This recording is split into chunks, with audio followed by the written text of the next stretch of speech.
Hello all, ये आपका class 9th का सेकंड एनुअल एग्ज़ाम है। मैथ्स का पेपर है जो आपका अभी कुछ दिन पहले हुआ है।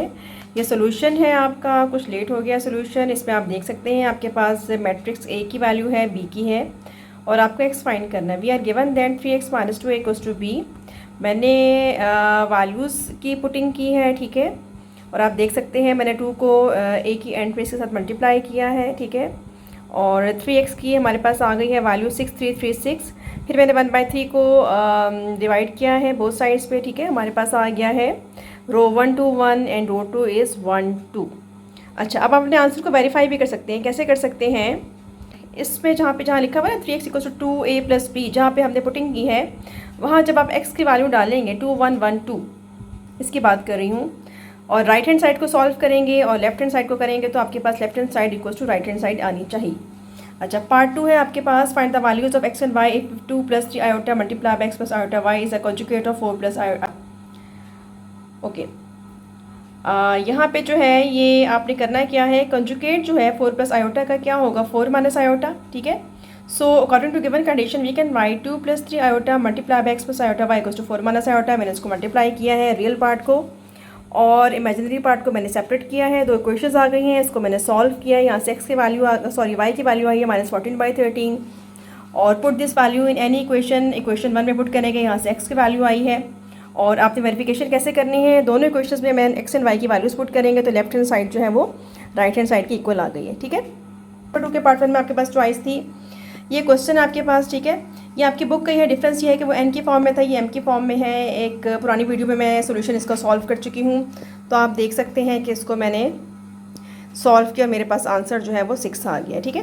क्वेश्चन नंबर 2 में आपके पास जो चॉइस है ना, उसमें आपके पास है बी आपको गिवन है matrix show that B inverse into B equals to I. मैंने एब्सोल्यूट ऑफ बी फाइंड किया है, ठीक है।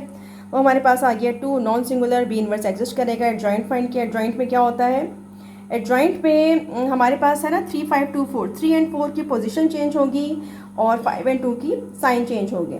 उसके बाद फार्मूला होता है बी इनवर्स = 1/एब्सोल्यूट of B into adjoint of B. मैंने उसको सॉल्व किया है। सॉल्व करने के बाद मेरे पास ये बी इनवर्स आ गया है। We have to show that B inverse B = I. मैंने उसको सॉल्व किया है और मल्टीप्लिकेशन की है तो हमारे पास I1001 आ गया है। क्वेश्चन नंबर 2 पार्ट 3, ये आप देख सकते हैं, इसको मैंने सॉल्व किया है, लॉ की प्रॉपर्टी अप्लाई की है और यहाँ से मेरे पास x की वैल्यू आ गई +13। और क्वेश्चन नंबर 2 पार्ट 3 में चॉइस में थ्योरम था। क्वेश्चन नंबर 4 पे आ जाए। यहाँ पे हमारे पास 1/x है और हमें x + 1/x, x - 1/x, x + 1/x को होल स्क्वायर फाइंड करना है। 1/x हमारे पास है, यहाँ से मैंने x फाइंड किया है, इसको मैंने रैशनलाइज किया है, हमारे पास ये आंसर आ गया है। हमने यहाँ से x फाइंड किया है, ठीक है। और पार्ट ए में हमें फाइंड करना था x + 1/x, मैंने x + 1/x फाइंड किया है। पार्ट बी के लिए काम किया है और पार्ट सी के लिए मैंने ये काम किया है। आपका क्वेश्चन नंबर 2 का पार्ट 4 है। log to the base 128 = x/14, इसको मैंने सॉल्व किया है, ठीक है।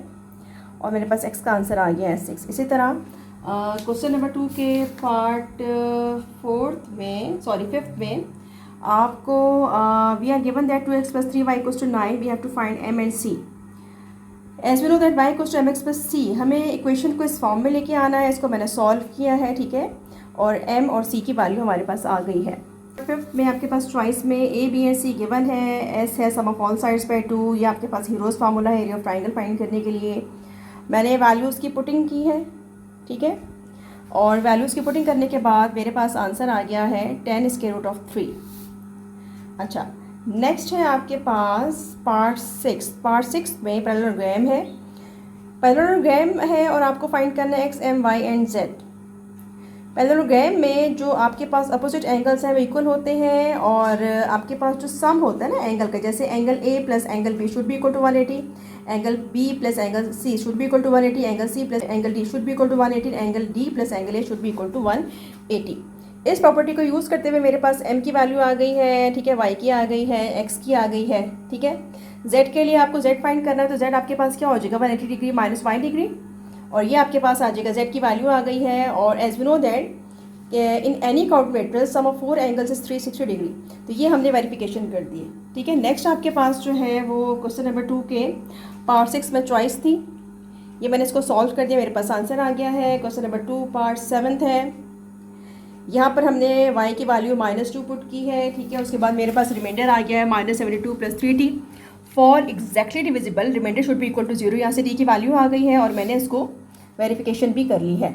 अच्छा, उसके बाद आपका आता है 7th में चॉइस में आपके पास एक राइट एंगल ट्राइंगल है, longer side is always hypotenuse, ना भी गिवन हो तो we should know that longer side is always hypotenuse. Pythagoras theorem apply किया है which is in terms of HBP, height blood pressure से याद रखें, H² = B² + P², इसको मैंने सॉल्व किया है, ठीक है। इक्वेशन हमारे पास आ गई है क्वाड्रेटिक फॉर्म में, इसके मैंने फैक्टर्स बनाए हैं। अगर आप चाहें तो आप इसको क्वाड्रेटिक फार्मूले से भी सॉल्व कर सकते हैं। x की 2 वैल्यूज़ आ गई हैं, negative is not possible because length can not be negative, x आया है 12, मैंने इसको वेरीफाई कर लिया है। उसके बाद आपका है पार्ट 8, इसको मैंने सॉल्व किया है, ठीक है। यहाँ से हमारे पास बाय डेफिनेशन 2 केसेस आ जाएंगे, उसके बाद जो मैंने इसको वेरीफाई किया है, वेरीफाई हो गया है, दोनों वैल्यूज़ वेरीफाई हो गई, that mean solution set equals to जो हमारे पास वैल्यूज़ है x की 4/5 एंड 0, वो लिखना मैं भूल गई सोल्यूशन सेट। इसके साथ चॉइस में ये क्वेश्चन था, आपको फिगर गिवन है, ठीक है। This is an isosceles triangle, ठीक है, आइसोसेलेस ट्राइंगल है, any 2 sides are equal and ये भी मेंशन है कि given congruent triangle, these both triangles are congruent. कौन से 2 triangles? LMO and LNO, both triangles are congruent. If 2 triangles are congruent then we can write corresponding sides of congruent triangles are congruent, so corresponding sides means LM will be equal to LN, so हमें find करना है x और m, we can write 2x + 6 = 18, यहाँ से x आ जाएगा। Similarly we can write LO is the right bisector of the side MN, so we can write OM equals to congruent to ON, so M will be equal to 12। Next आप आ जाएँ part 9 पे, inequality, इसको मैंने solve किया है, ठीक है। अच्छा, जब यहाँ से 2 केसेस बनेंगे, -13 is less then -2x। Inequality की प्रॉपर्टी ये है कि जब भी आप नेगेटिव साइन से, नेगेटिव नंबर से मल्टीप्लाई करते हैं, इनइक्वालिटी का साइन चेंज हो जाता है। 13 इज ग्रेटर देन 2x और 13/2 को मैंने डिवाइड कर लिया है और we can write x is less than 13/2। जब केस 2 हमारे पास बनेगा, -2x इज लेस देन 40, -1/2 से मैंने बोथ साइड से मल्टीप्लाई किया है। जब आप नेगेटिव साइन से मल्टीप्लाई करते हैं तो होता क्या है कि इनइक्वालिटी का साइन चेंज हो जाएगा, x is greater than -14/2 which is x is greater than -7 और we can write -7 is less than x, so we can write -7 is less than x is less than 13/2। Question C का मैंने आपको question number 3 का part जो choice में है वो करके दिया है। क्वेश्चन नंबर 3 का ये आप देख सकते हैं, मैंने फैक्टर्स बनाए हैं डिनोमिनेटर के, डिनोमिनेटर से x + 1 कॉमन निकाल लिया है, बाकी टर्म्स का मैंने एलसीएम लिया है, उसको मैंने सॉल्व किया, ये आंसर आ गया है, ठीक है। और जो आपका ये पार्ट है क्वेश्चन नंबर 4 का जो पार्ट है चॉइस में, ये मैं ऑलरेडी एक वीडियो में सॉल्व कर चुकी हूँ, इसका मैं लिंक आपको दे दूँगी। तो ये आपका पेपर था।